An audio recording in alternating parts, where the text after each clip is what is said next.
dans le monde. Voilà, bonjour à tous, à ceux que je n'ai pas salués. Vous êtes les bien-aimés du Seigneur et vous êtes aussi mes bien-aimés. Amen. Alors ce matin, ce que j'ai à cœur de vous apporter, vous savez, ce message, ça m'a travaillé toute la semaine. Et donc, le titre, c'est « Prendre Dieu au sérieux ». Amen. Donc, Saint-Esprit, merci pour ta présence parmi nous ce matin. Tu vas nous enseigner et vraiment qu'un esprit de révélation vienne sur ton peuple et sur tous ceux qui vont écouter cette vidéo. Ouvre notre entendement. Nous voulons, Seigneur, plonger nos regards dans ta parole et nous voulons aussi prendre au sérieux ce que dit ta parole. Merci pour l'autorité qu'elle est dans ma propre vie, qu'elle devienne aussi l'autorité dans la vie de mes frères et sœurs. Béni sois-tu, Seigneur Jésus. Vraiment, ouvre notre esprit, parce que, Seigneur, toi, tu es esprit et on ne peut que te comprendre par notre esprit. Merci, Saint-Esprit, d'être là et de diriger toutes choses. Au nom de Jésus, Amen. Amen. Donc, on prie souvent, Matthieu 24, verset 37 nous dit: « Le ciel et la terre passeront, mais mes paroles ne passeront point. » Donc, j'ai lu quelque chose, vraiment ce qui a inspiré mon message. C'est une phrase que j'ai lue et qui m'a fait vraiment réaliser la sainteté de Dieu. Et vraiment, le fait de lire cette phrase, c'est comme si le Seigneur me disait: dis à ton peuple de me prendre au sérieux parce que les temps sont courts. Et cette phrase, elle disait: de tous les attributs de Dieu, le plus difficile à comprendre pour l'esprit humain est la sainteté de Dieu. Et en fait, c'est un enseignement de Derek Price pour ceux qui veulent le lire, mais c'est pas le thème que je vais vous développer aujourd'hui, mais c'est cette phrase qui m'a interpellée. Parce qu'on ne peut pas se représenter un homme saint comme Dieu est saint, parce que Dieu est le Dieu 3 fois saint. On l'a même, ce matin, on a même vu sur l'écran qu'il y avait marqué saint, saint, saint. Parce que vous savez, Dieu, c'est pas n'importe qui, c'est le Dieu qui est 3 fois saint, et un jour, chacun de nous, il va paraître devant lui, si tu le crois ou si tu ne le crois pas. Mais moi, je le crois qu'un jour, tous, chacun de nous, pour notre vie, individuellement, on va paraître devant Dieu. Parce que la parole de Dieu est dit dans Hébreux 9, 27 et 28. Et comme il est réservé aux hommes de mourir une seule fois, après quoi vient le jugement, de même Christ, qui s'est offert une seule fois pour porter les péchés de plusieurs, apparaîtra sans péché une seconde fois à ceux qui l'attendent pour leur salut. Donc, mes chers amis, il est grand temps de prendre Dieu au sérieux et d'écouter et d'obéir à ce que le Saint-Esprit nous dit de faire. Il est aussi important de demeurer ferme dans la foi que nous professons, parce qu'il y a un verset qui dit, donc ça c'est Hébreux 4, verset 14, « Ainsi, puisque nous avons un grand souverain sacrificateur qui a traversé les cieux, Jésus, le Fils de Dieu, demeurons fermes dans la foi que nous professons. » Alors en ces temps tellement difficiles, restons fermes et soyez encouragés à vraiment rester fermes dans la foi que vous professez. Donc, comme a dit Paul, nous étions en mariage, Paul et moi, et vraiment nous avons connu cet évangéliste qui voyage dans le monde entier. Et pour moi, cet homme, d'abord je vais vous parler un petit peu de ce qu'il a parlé. Cet homme, un mariage, parce que c'est lui qui a annoncé la parole, il nous a parlé, vous savez, de l'enfer. Et c'est vrai qu'on ne parle pas beaucoup de l'enfer, mais c'est aussi une réalité. Et l'enfer existe. Et cet homme a vu des milliers d'âmes périr dans un lac de feu et des chrétiens rassemblés dans les assemblées qui chantaient Alléluia. Et moi, personnellement, ça m'a vraiment...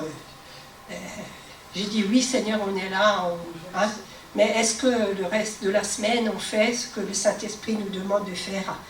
Est-ce qu'on se préoccupe des âmes qui se perdent autour de nous? Je parle en dehors du bâtiment. Parce que l'Église, c'est l'Église avec un grand E qui est formé de frères et sœurs. Et vraiment, ça m'a interpellée parce que bientôt, je vais fêter 40 ans de conversion. Et au début de ma conversion, moi, j'ai aussi vu... en fait, je suis venue au Seigneur courtement par mon frère. Et 8 jours après ma conversion, j'ai aussi vu un lac comme ça et des petites flammes. Et le Seigneur m'a dit, tu verras des milliers d'âmes sauvées. Et quand cet homme a parlé de l'enfer et de ce lac, vraiment ça m'a parlé, je me suis revue. J'ai même dit à mon frère, je crois que je suis folle, hein, je lui ai partagé la vision, mais bon, mon frère, il ne pouvait pas me répondre. Et vraiment, ça a ranimé le feu en moi pour que vraiment mes amis qui ne connaissent pas le Seigneur, que je sois pleine de zèle pour leur annoncer le salut. Oui, Jésus nous aime, c'est vrai, mais il y a aussi une réalité, il y a ceux qui se perdent et qui vont en enfer. C'est vrai que j'ai été touchée par l'amour de Dieu, et Dieu est amour. Donc, est-ce que vous désirez vraiment que vos familles soient sauvées, que vos voisins soient sauvés, que vos amis soient sauvés? Vous arrive-t-il de pleurer pour le salut des âmes? Vous arrive-t-il de pleurer pour qu'ils soient arrachés des flammes de l'enfer? Excusez-moi, mais pourquoi est-ce qu'il y a si peu de gens aux réunions de prière et qu'il y a les gens, c'est vrai, quand on fait une agape, tout le monde vient. Je ne dis pas ça pour vous culpabiliser, mais bon, c'est une question que je me pose. Parce que vous savez, sans prière, il n'y a pas de réveil non plus. Et je crois que le Seigneur, il doit nous réveiller en premier, nous, personnellement. Vous savez, je ne veux pas non plus vous faire un discours moralisateur, mais vous emmener à réfléchir, à aller plus loin avec ce que Dieu vous demande. Donc, vous rappelez-vous la dernière fois que vous avez entendu le mot « enfer » dans une prédication? Beaucoup d'entre nous diront probablement qu'ils ne savent même pas s'ils ont jamais entendu ce mot à l'église, parce que dans le peuple de Dieu, souvent on a honte de sa parole et par conséquent on ne prêche pas tout le conseil de Dieu. Donc ça c'est Acte 20, verset 27, qu'on doit prêcher tout le conseil de Dieu. Et Dieu parle souvent de l'enfer dans la Bible, et ça c'est pour des raisons salutaires, c'est pour que vous veniez au salut. C'est pas pour vous faire peur, parce que Dieu veut vous racheter, et là-haut, c'est merveilleux ce qui nous attend. Donc l'enfer n'a pas été créé par Dieu pour les hommes, parce que voici ce que dit la parole de Dieu. C'est Matthieu 25, verset 41. Ensuite, il dira à ceux qui seront à gauche, « Retirez-vous de moi, maudits, allez dans le feu éternel qui a été préparé pour le diable et pour ses anges. » Donc vous savez que Satan, c'est un ange déchu qui a entraîné un tiers des anges, mais les 2 autres tiers sont avec nous. N'oubliez pas ça. Amen. Dans son amour, Dieu ne veut pas que les hommes aillent en enfer, mais plutôt qu'ils se repentent. Ézéchiel 33, verset 11, « Dis-leur, je suis vivant, dit le Seigneur l'Éternel, ce que je désire, ce n'est pas que le méchant meure, c'est qu'il change de conduite et qu'il vive. Revenez, revenez de votre mauvaise voie, et pourquoi mourriez-vous » Donc, si les hommes ne plient pas le genou devant Dieu et n'obéissent pas à son évangile, suivant ainsi la voie orgueilleuse du diable et des démons, ils iront les rejoindre en enfer quand leur jugement sera venu. Donc pourquoi parler de l'enfer? Parce que vous savez, il n'y a pas de bonnes nouvelles sans mauvaises nouvelles. Pourquoi parler du péché? Parce que celui à qui on pardonne beaucoup aime beaucoup, et celui à qui on pardonne peu aime peu. Luc 7, verset 47b.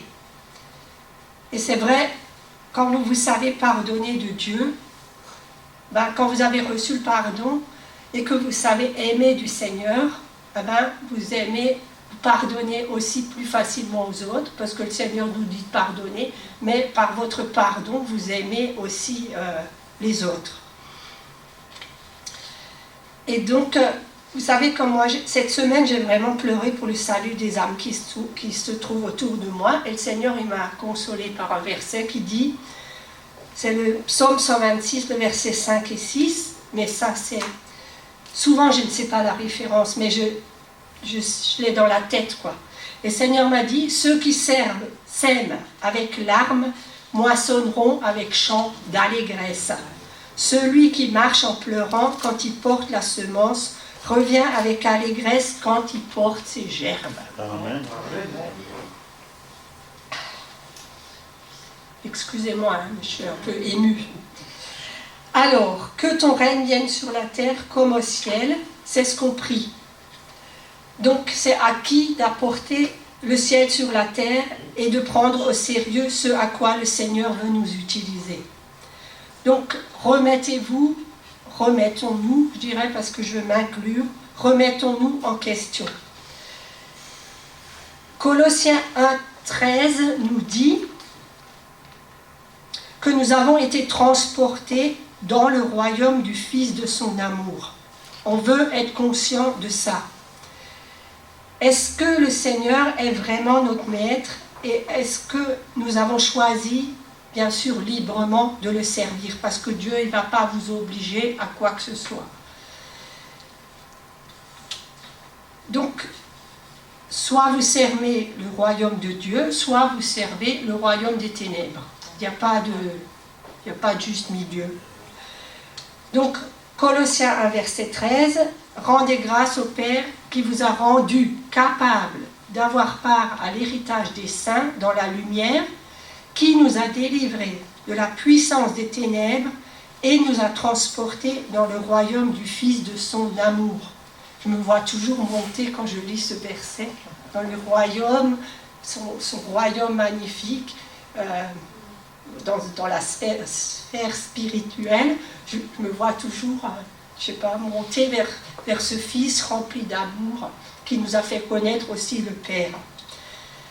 Donc, est-ce qu'on prend au sérieux le royaume de Dieu en nous occupant vraiment à quoi le Seigneur veut nous utiliser?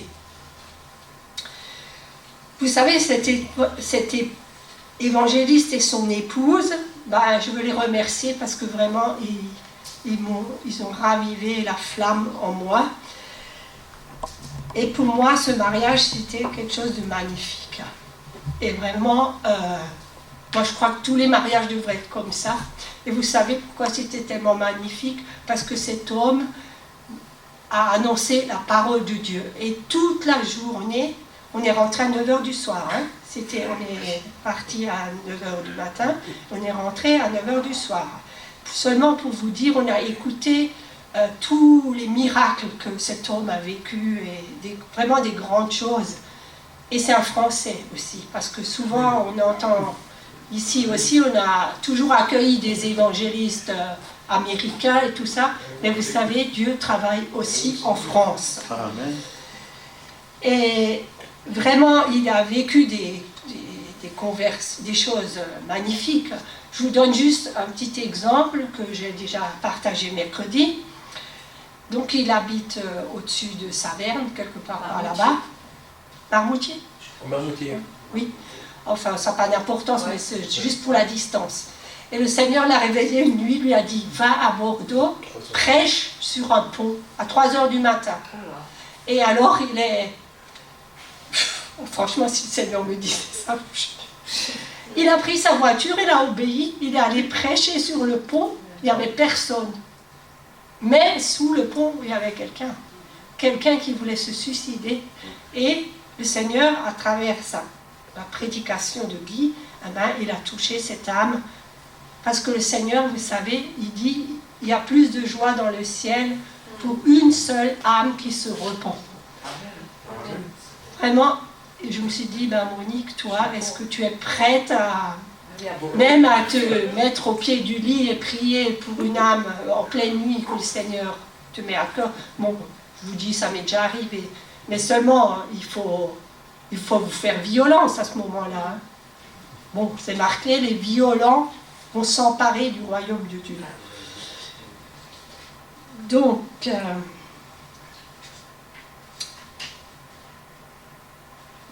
il y a un prix aussi à payer. Je voulais vous dire, il y a un prix à payer si vous voulez voir des âmes sauvées. Et vraiment, il est temps de finir. Il ne faut pas jouer à l'église parce que les temps sont courts. Il faut se lever parce que la puissance du Saint-Esprit, ce n'est pas seulement pour les évangélistes, les pasteurs, les docteurs et le reste, c'est pour chaque chrétien né de nouveau. Et ce que j'ai aussi remarqué les derniers temps, c'est qu'il y avait une différence entre chrétien et aussi croyant.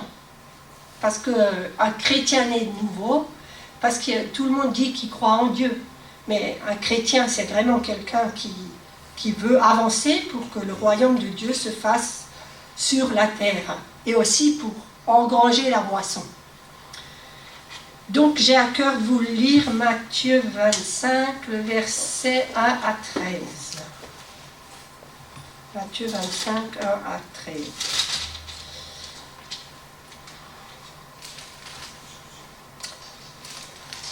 Donc le titre c'est « Attente de l'époux ». Alors le royaume des cieux sera semblable à 10 vierges qui, ayant pris leur lampe, allèrent à la rencontre de l'époux. 5 d'entre elles étaient folles et 5 sages. Les folles, en prenant leur lampe, ne prirent point d'huile avec elles, mais les sages prirent avec leur lampe de l'huile dans les vases. Comme l'époux tardait, tous s'assoupirent et s'endormirent. Au milieu de la nuit, on cria « Voici l'époux, allez à sa rencontre ». Alors toutes ces vierges se réveillèrent et préparèrent leurs lampes. Les folles dirent aux sages « Donnez-nous de votre huile, car nos lampes s'éteignent. » Les sages répondirent « Non, il n'y en aurait pas assez pour nous et pour vous. Allez plutôt chez ceux qui en vendent et achetez-en pour vous. » Pendant qu'elles allaient en acheter, l'époux arriva. Celles qui étaient prêtes entrèrent avec lui dans la salle des noces et la porte fut fermée. Plus tard, les autres vierges vinrent et dirent « Seigneur, Seigneur, ouvre-nous. » Mais il répondit « Je vous le dis en vérité, je ne vous connais pas. Veillez donc, puisque vous ne savez ni le jour ni l'heure. » Donc, il y a presque 2000 ans, c'est Jésus qui a donné cette parabole, la parabole des 10 vierges. Pour beaucoup, il s'agirait d'une belle petite histoire qui nous parle de lampes, d'huile, de préparatifs pour un mariage. Mais cette parole, en réalité, c'est un avertissement sur les conditions qui existeront à la fin des temps. Et on y est, à la fin des temps. Est-ce qu'on a le temps d'attendre notre époux, comme les femmes, les vierges sages? Premièrement, nous devons considérer qui sont les 10 vierges. La parabole mentionne 10 vierges qui vont à l'encontre de l'époux, qui représente Jésus-Christ. Donc, bon nombre d'entre nous, nous disons chrétiens aujourd'hui et on attend le retour du Seigneur. Mais la parabole, ainsi que plusieurs autres passages, montrent que beaucoup d'entre eux ne recevront pas la récompense qu'ils anticipent. Pourquoi? Parce qu'ils n'ont pas appris les leçons importantes contenues dans cette parabole. Ils seront choqués et surpris. Mais ce que la Bible déclare, 5 des vierges étaient sages, les 5 autres étaient folles ou insensées. Donc, qu'est-ce que ça signifie être sage ou insensé? Et comment la Bible définit-elle ces termes? Et vous-même, dans quelle catégorie êtes-vous? Jésus explique que les sages, ce sont ceux qui ne se contentent pas d'écouter ses enseignements, ce sont ceux qui mettent la parole de Dieu réellement en pratique. Matthieu 7, versets 24 et 29. Il déclare aussi que les insensés entendent, mais les insensés ne suivent pas la parole de Dieu. Ils inventent toutes sortes de prétextes et d'excuses pour dire que les commandements et les enseignements donnés dans les Écritures, ça ne s'applique plus pour aujourd'hui. Mais ceux qui sont disposés à se laisser conduire par l'Esprit de Dieu chercheront et comprendront la véritable signification des Écritures. Et qu'est-ce qu'on peut apprendre de cette parabole des 10 vierges? En fait, moi, ce que j'ai comme leçon personnelle que j'ai retenue des 10 vierges, et surtout des vierges sages, que les vierges sages, c'était des femmes sérieuses, qui attendaient avec patience l'époux. Et des femmes aussi obéissantes, parce qu'elles avaient l'huile du Saint-Esprit dans leur lampe. Et elles n'ont pas laissé éteindre cette lumière aussi. Vous savez, je suis mariée à un époux formidable, qui réjouit mon cœur chaque jour. Jésus, c'est en premier mon époux.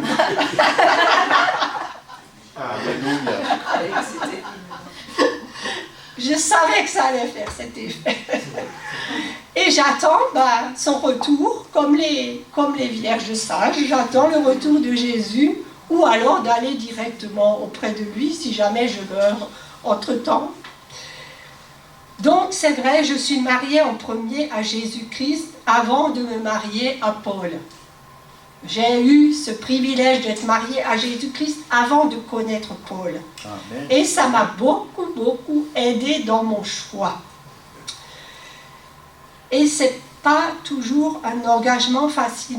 Vous savez que le mariage, c'est pas un engagement facile à prendre.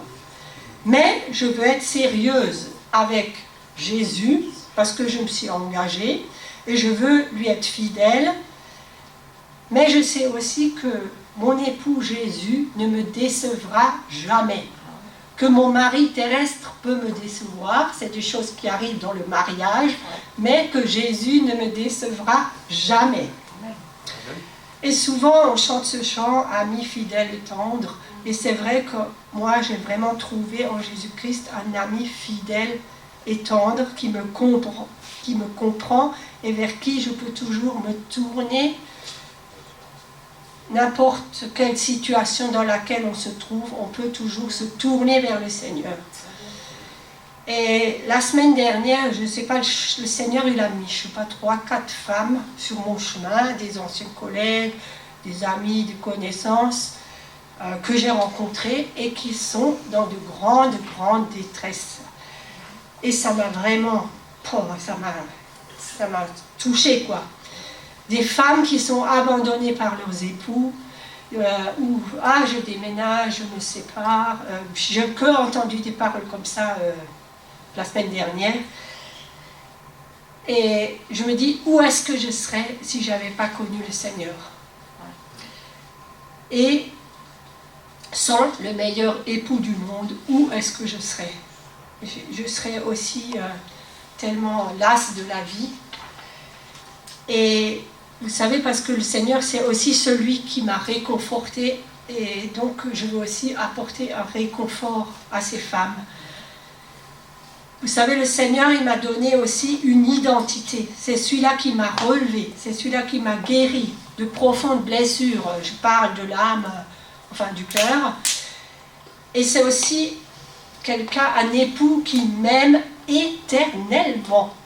Et il vous aime aussi tous éternellement.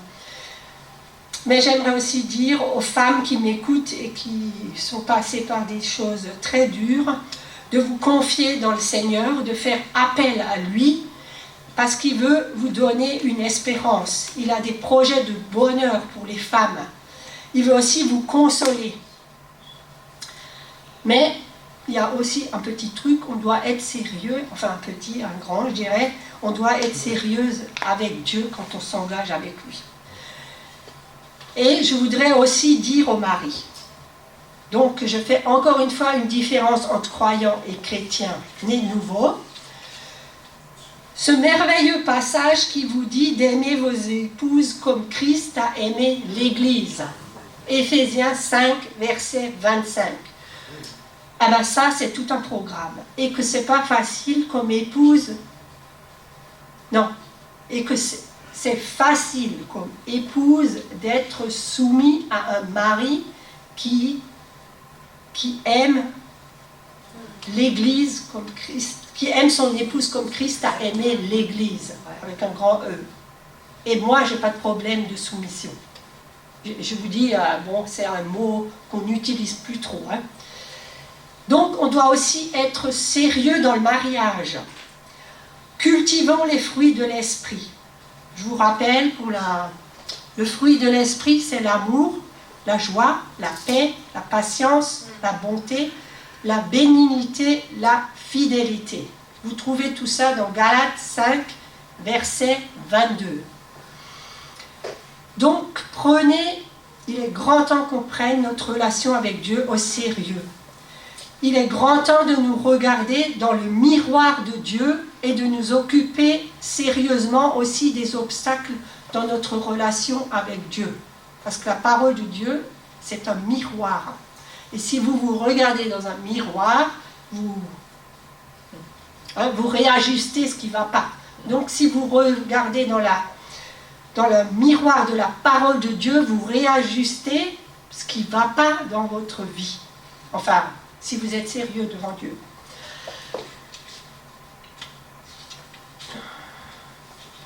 Alors, faire du Saint-Esprit son allié, parce que sans lui, on ne peut rien faire. La parole de Dieu dit, « Or, sans la foi, il est impossible de lui être agréable, car il faut que celui qui s'approche de Dieu croit que Dieu existe et qu'il est le rémunérateur de ceux qui le cherchent. » Hébreux 11, verset 6. Donc la foi, c'est prendre Dieu au sérieux. J'ai rencontré, c'est vrai, tant de chrétiens qui disent avoir la foi alors qu'ils ne prennent pas du tout Dieu au sérieux. Par exemple, qui vivent en concubinage. Excusez-moi, mais le concubinage, ça ne vient pas de Dieu parce que c'est Dieu qui a institué le mariage. Prendre Dieu au sérieux, c'est prendre sa parole au sérieux.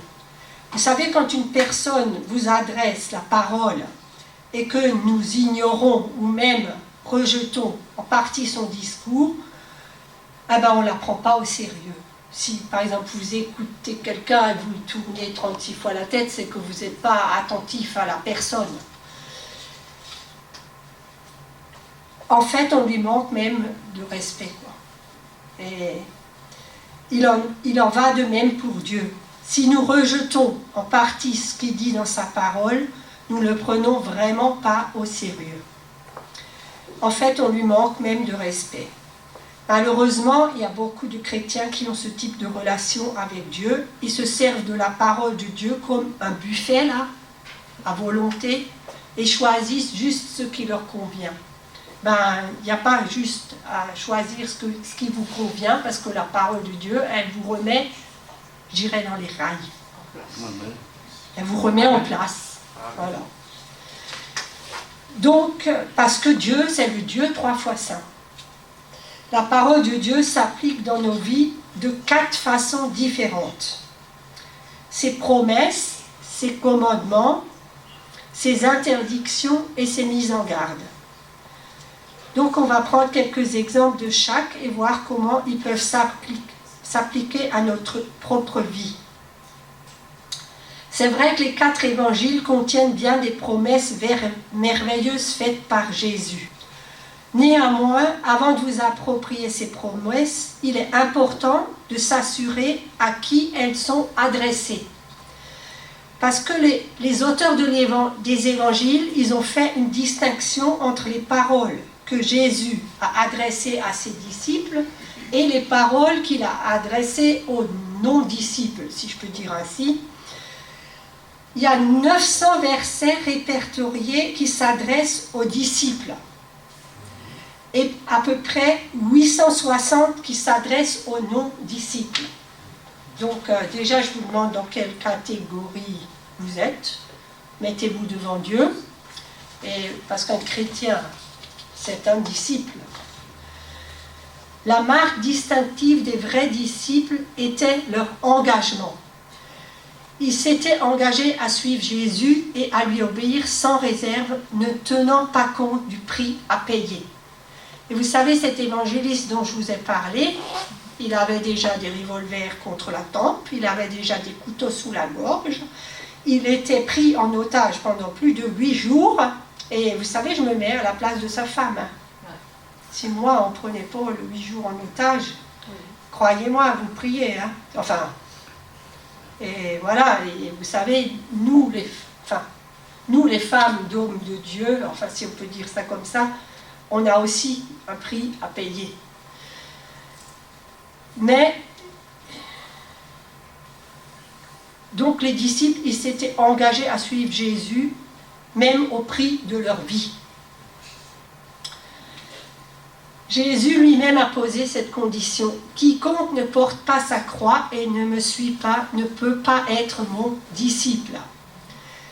Quiconque d'entre vous ne renonce pas à tout ce qu'il possède ne peut pas être mon disciple. C'est vrai qu'on chante toujours « Je te donne tout ». Voilà. Luc 14, versets 27 et 33. C'est vrai qu'aujourd'hui, nous n'étions pas présents quand Jésus a dit ces paroles. Mais, avant de nous approprier ces promesses, nous devons nous poser la question suivante. Suis-je dans la catégorie de personnes à qui Jésus s'adressait? Ces promesses s'appliquent-elles à moi? Ai-je le droit de me les approprier? Par exemple, dans Jean 14, il y a de merveilleuses promesses comme celle-ci. Tout ce que vous demanderez en mon nom, je le ferai. Si vous n'êtes pas un disciple de Jésus, je ne crois pas que vous pouvez expérimenter ça. Si vous demandez quelque chose en mon nom, je le ferai. Parce que moi, je vis et que vous aussi, vous vivez.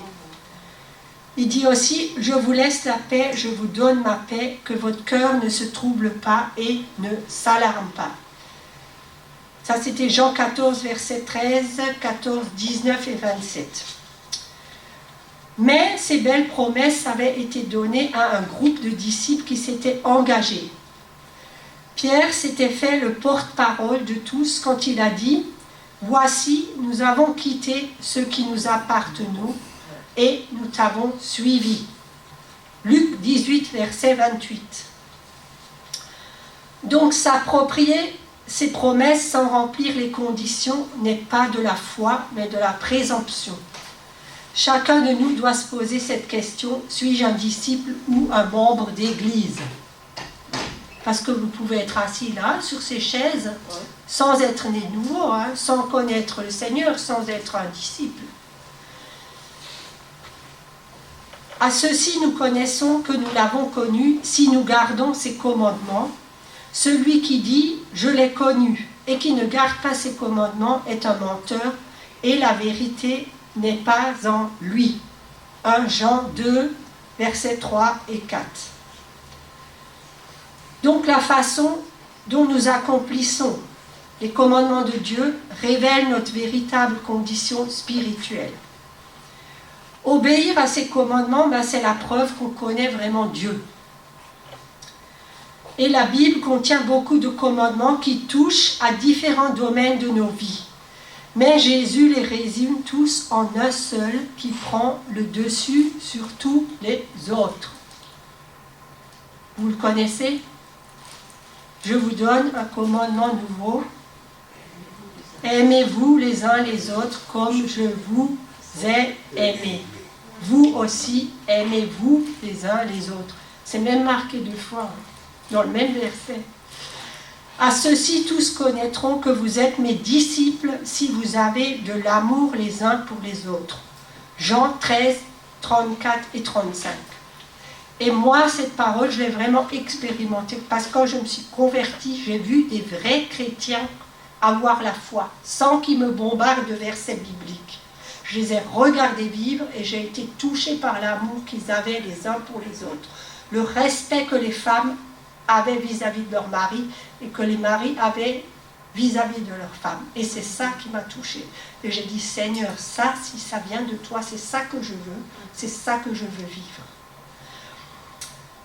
L'amour est le but final pour lequel tous les autres commandements ont été donnés. Le but de cette recommandation, c'est l'amour qui vient d'un cœur pur, d'une bonne conscience et d'une foi sans hypocrisie. Bon, je crois que je vais m'arrêter là. Je vais un peu écourter mon message parce que je pense que vous avez eu votre dose, je dirais. Voilà, Seigneur, je veux finir par la prière. Merci parce que tu es présent dans ce lieu. Seigneur, on veut se reconsacrer à toi. On veut te prendre au sérieux. On veut avoir la compassion des âmes qui se perdent. Seigneur, que chacun de nous soit visité ce matin, que tu nous donnes un zèle nouveau. Merci Jésus pour ta parole, qu'elle nous conduise plus loin avec toi. Je te bénis Seigneur parce que tu dis à chacun de nous d'aller avec la force qu'il a, la force qui vient de ton Saint-Esprit. Et merci Saint-Esprit de nous accompagner parce que sans toi nous ne pouvons rien faire. Merci Seigneur, au nom de Jésus, Amen. Amen. Amen.